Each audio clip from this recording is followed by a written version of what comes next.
We now need to tell our owners, our shareholders, how much income they're entitled to for each share that they own.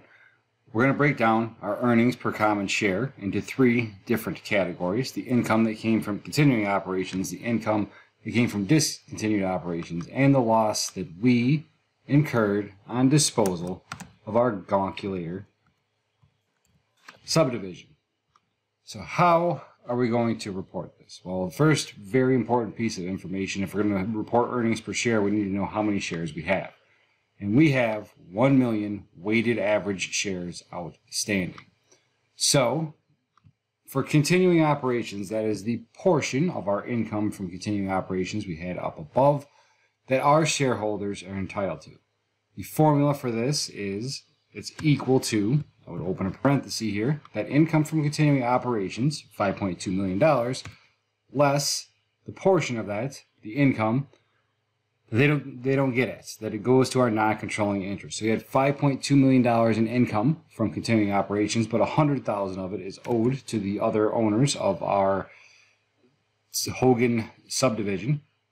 That means that the remaining $5.1 million can go to our shareholders, to Company A's shareholders. So that $5.1 million divided by the 1 million shares that we have outstanding is $5.10. Our continuing operations generated $5.10 worth of income for each share that was out there. If we didn't want to retain any earnings or use it for anything else, next period, with just the things that are continue, our users can expect $5.10 worth of income to be earned for each share that they own. This period, however, we had a couple of other things that reduced the amount of income that we had. We had a loss on our discontinued operations. We got rid of the subdivision for Gonculators. So that caused us to reduce our net income by $160,000. And we divide that by the 1 million shares we have outstanding. That caused the amount of income we could distribute for each share to be reduced by 16 cents. Lastly, we had a loss on the disposal of that division, net of applicable income tax reduction, of $1,040,000. So let's take that amount divided by the 1 million shares that we have outstanding, and we come up with $1.04.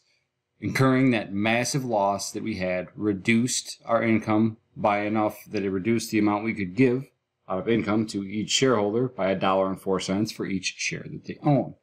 For net income under EPS, we can just find the sum of those three numbers. If I add together $5.10, negative 16 cents, and negative $1.04, I come up with $3.90.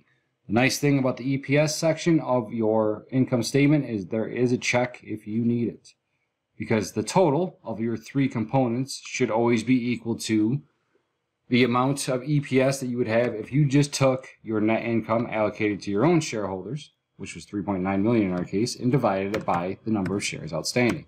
If we took that 3.9 million, said we're going to distribute every single penny of that 3.9 million to our shareholders, and there's 1 million shares out there, people would get $3.90 for each share they owned. So your net income allocated to your shareholders divided by the number of shares you have outstanding should always be the same number as the sum of your three different components of EPS.